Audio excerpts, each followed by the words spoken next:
Has anyone wrongfully assumed you were dumb and in the process made themselves look really dumb? What's your story? Story 1. Was talking about binary star systems at a party when suddenly my ex said, "That's not what binary is, are you dumb?" Then another friend looked up the word binary and read it out loud to him. His eyes bugged out. I told him, "Stop pretending to be an expert on things you don't understand. It makes you look like an idiot." My ex was thinking of binary computer code. He didn't consider that other things could be binary too. Story 2. When I was in 6th grade, our science teacher asked, "What is the shape of the rainbow?" I instantly answered, saying it's a circle. Then the so-called topper of our class looked at me and laughed and did some trash talk afterward. When the teacher said circle is the correct answer, the whole class laughed at her. Story 3. My wife and I were traveling with a couple we worked with in South Korea. We weren't best friends with them, but they were nice enough, so we rented a car and traveled around the island of Jeju. Now, this is a small island and you could drive around it in 4 or 5 hours, but we were taking our time seeing the sights. The guy was a bit of a know-it-all, but they had been in Korea 6 months longer than us, so I always followed his advice. Anyways, I'm driving the car and we are trying to find the place that we want to eat. I say something like, "We are going the right way." This guy responds with, "No, we are going south. Trust me, I majored in geography." I look straight ahead into the setting sun and respond with, "Weird, we found the one place on Earth where the sun sets in the south." Well, that shut him up for a while. Story 4. As a lifeguard, we had a rule that very young kids needed an adult in the water within arm's reach in the main pool. I saw this mom and her 5-year-old walk in. Mom is wearing jeans and on her phone, clearly not planning on swimming. I anticipate the issue and go talk to her before the kid gets in. I explain our policy, that the pool is 4 feet deep minimum, and that the policy is for the safety of the child, that having a parent close by who can respond in case of drowning immediately is by far faster than relying on the lifeguard to get down, jump in, and swim all the way out for a rescue. She says it's a stupid policy, that our kid is a fantastic natural swimmer, that they take him to the lake and he swims just fine, that I'm just harassing her, that I just don't want to do my job, all the classic offended parent crap. Literally, while she's telling me this, the kid runs in and jumps into the pool, dog paddles about 10 feet away from the edge, and then goes into active drowning, requiring rescue from my other lifeguard, who thankfully was basically already there to catch the kid. She signed the refusal of care and left quicker than anyone I had ever seen. Felt bad for the kid. She seemed almost mad at him for making her look like an idiot. Story 5. I just started to work on the production line of an auto parts manufacturer. I was hot pressing rivets into the base plate of an emergency brake base. According to production logs, a day's run was 300 pieces. Acceptable errors were 3. I worked there for 2 weeks before the line supervisor advised my managing consultant that I was not meeting production requirements. According to my logs, I had 0 errors and exceeded my 300 quotas every day. Another line supervisor confided in me that I was being replaced with my supervisor's cousin, who just arrived from the Philippines. I did not argue or protest. It would have done me no good. The managing consultant knew as well, but had no pull. After re-examining my resume and seeing I had a degree in computer science and certification in technical manual writing, I was brought back to the very same production floor in a different role. As part of quality assurance compliance, every workstation needed the production one-offs documented with illustrated inspection reference guides. When I arrived at the office, my former line supervisor demonstrated the quadruple take. Patrick Stewart had nothing on her. No one told her what my role was. My presence there resembled that of a site inspector. I walked the entire floor, borrowing templates and taking measurements and photos. Looked very official. My former line supervisor thought I was put on her production line as a ringer to inspect her. She worked every day worried I was preparing to give her the axe. She shared that concern in confidence with others who knew better. No one corrected her, just told her not to worry. Story 6. I film and edit promotional videos, then post them on my company's YouTube channel. The day after I uploaded a particular run-of-the-mill video, my manager called me into his office because one of our directors, who hates our department and loves undermining me in particular, sent an email to my manager and a few higher-ups. In the email, he stated that I had messed up the promo video because there were all of these other disgusting videos attached to it. As proof, he included a screenshot of the end of the video, where all of the recommended videos appeared to star scantily clad Asian women in suggestive poses. Neither he nor my manager knew how YouTube algorithms worked, and that the videos were suggested because he, or someone on his account, viewed that kind of content before. I have no idea how my manager explained this to him. Story 7. I was in 8th grade. We'd just learned about the seasons and Earth's rotation and all that. To my surprise, my teacher taught us that the Earth is actually closest to the sun during winter, but it's cold because of the tilt on the axis, not because of proximity to the sun. The tilt determines the seasons. And then soon after that, I went to math class and my math teacher said something about how it was freezing because we are so far from the sun. And of course, I piped up to tell him he was wrong according to what Mr. Science teacher had just taught us. My math teacher went off ripping into me so hard in front of the class. It was lighthearted. He was known for being funny and making fun of kids all the time. He and I were going back and forth for a while, and I specifically remember him saying, "Oh yeah, because when I'm cold, I move away from the fire. Yeah, that makes perfect sense." And I kept arguing, no, it's because of the Earth's tilt. And so finally he Googled it, and I was right. He at least gave me credit and admitted he was wrong after that. LOL. Story 8. Didn't necessarily make anyone look dumb, but certainly made some people feel bad. I lived in Germany for a year after high school as part of an exchange program, and there were several times when I had to make phone calls. I had to call doctors, employers, program coordinators, etc. So I got fairly used to the whole telephone garb in German. I could speak pretty fluently on the phone, but since it's not my native language, I would of course make small grammatical errors and stuff like that. This led to the unfortunate situation where people would assume I was German when on the phone because I spoke well enough, but since I kept making mistakes, I was also stupid. People were quite rude to me over the phone, assuming that was due to the assumed stupidity. After revealing I was actually a foreigner, they always sounded so surprised and complimentary of my German, and were much more helpful and polite after that.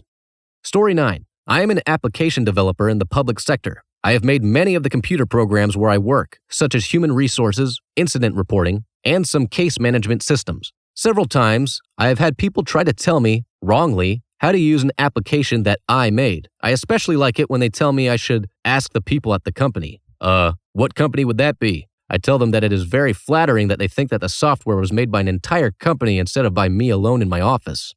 Story 10. I used to work at a Courtyard Marriott hotel, which is a hotel oriented for business people who have to be up early and work late. You know, real workhorses and road warriors. The hotel was sprawling 5 stories tall with around 200 or so rooms. It was also right next to LAX, so we always got a lot of business people flying in thinking they were hotshots because their company flew them out to do business in LA. Whatever. One day, I'm working the front desk and it's kind of late, around midnight maybe. And one of our guests comes in kind of drunk and asks for me to reset his room key before he heads to his room because we always do them wrong. So I'm like, yeah, sure thing, not a problem. Have a good night. He comes back down 5 minutes later, visibly agitated, and says, "What the heck, man? I thought I told you to remake my keys. Can you do your job right?"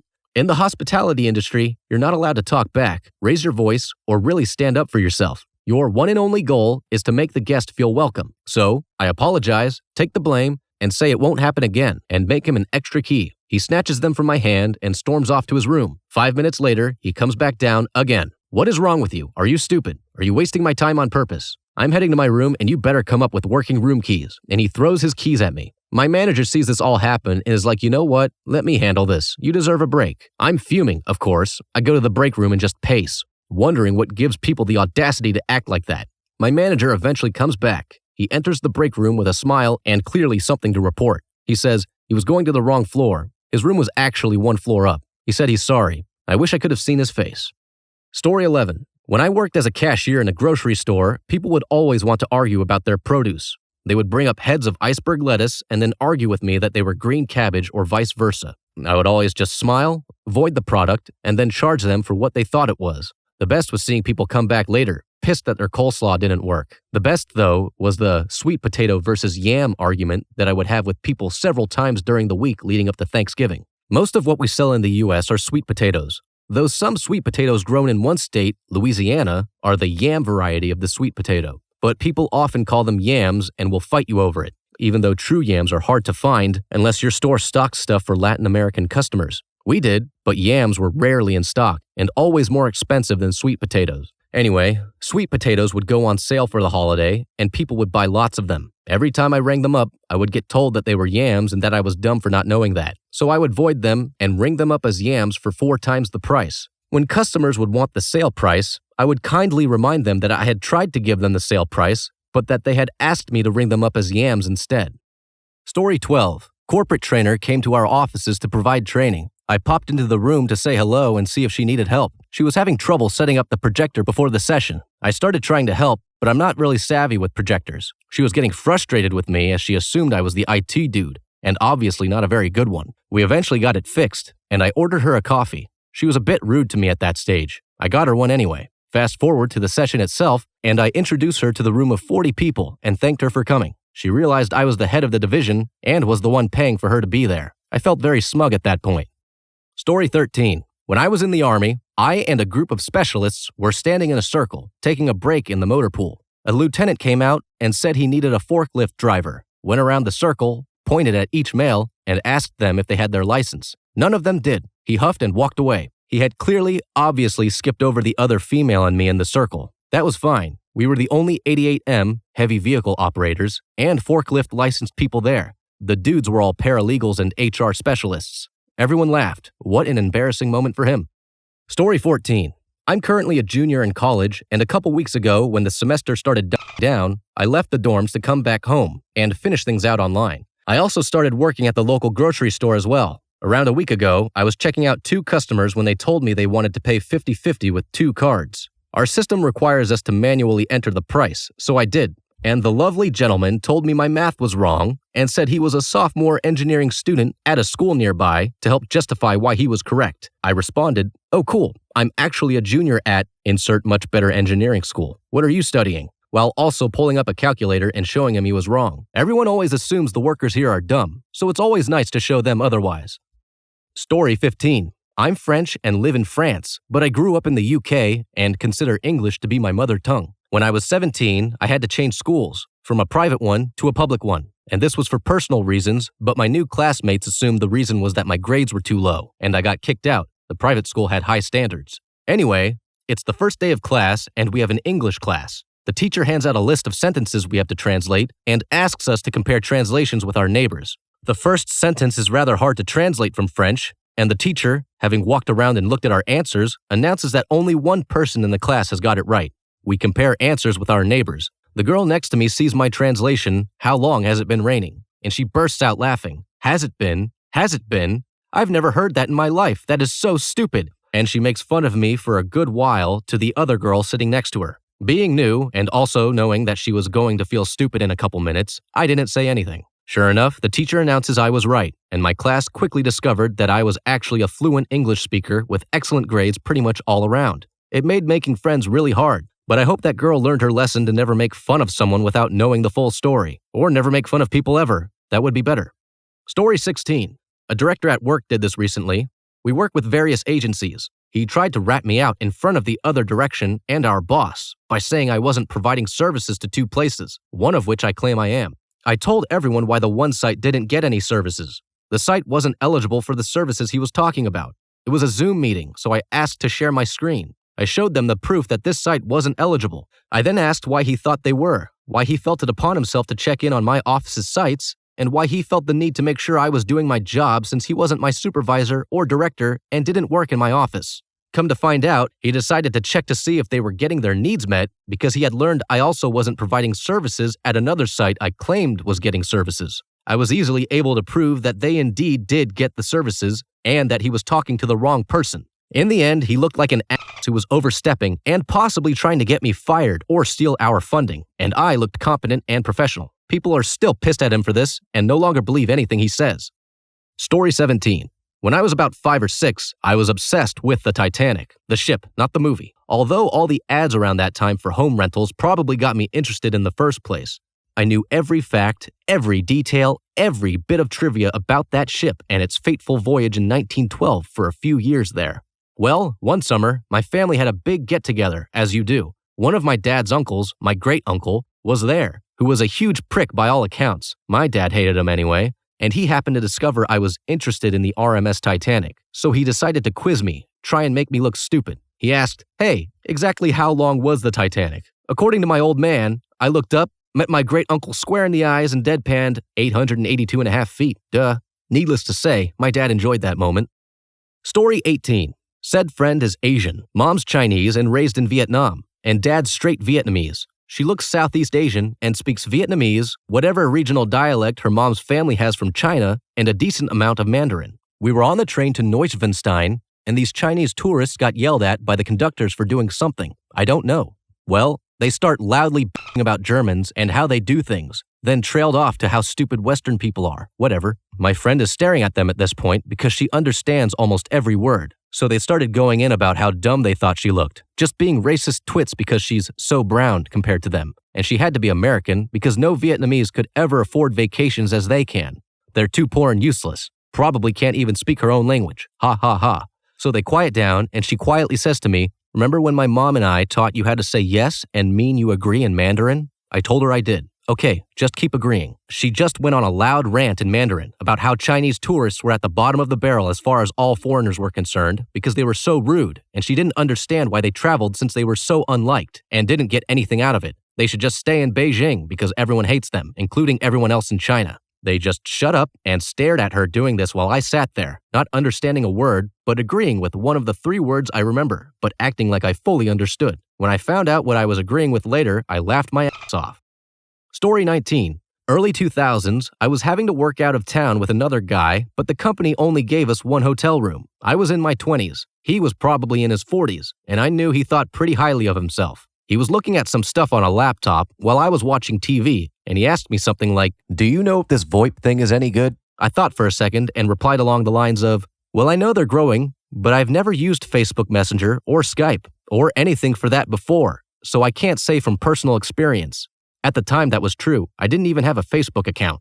He kind of sighed and said, "I'm not talking about Skype. I said VoIP." Then he gets this super condescending tone in his voice and says, "Do you even have any idea what I'm talking about?" I just kind of looked at him and cocked an eyebrow a little bit, and then I put on a lecturing professor sort of tone and replied, "VoIP, or VoIP, is an acronym that stands for Voice over Internet Protocol. It's a generic term that can refer to any system that allows you to transmit audio over the internet and communicate with another person.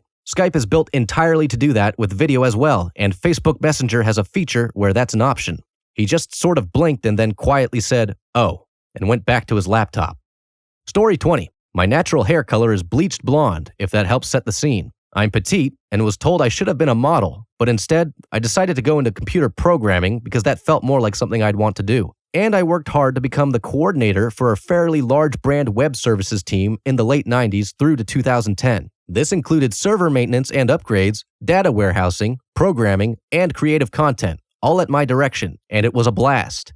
I used to go to tech conferences all the time, and particularly in the 90s, I was mistaken for a booth babe. God, I hope that's not still a thing. Other times, I would ask questions about products, and the sales guys, because way back then it was always guys, would often ask me if my tech director was with me, so they could bring him in on the discussion. It happened maybe 20% of the time back then, but it always shocked me. I'd then begin asking them highly technical questions they couldn't really answer, with the sheer goal of making them feel bad for making assumptions. Things have changed significantly in the past 15 to 20 years. I see far more women representing the product teams, and nobody ever asks me about my IT director anymore. It probably helps that my position is on the badge I'm wearing, but that was the case 25 years ago as well. I'm glad to see better representation, and at least at the conferences I attend, there are no more booth babes.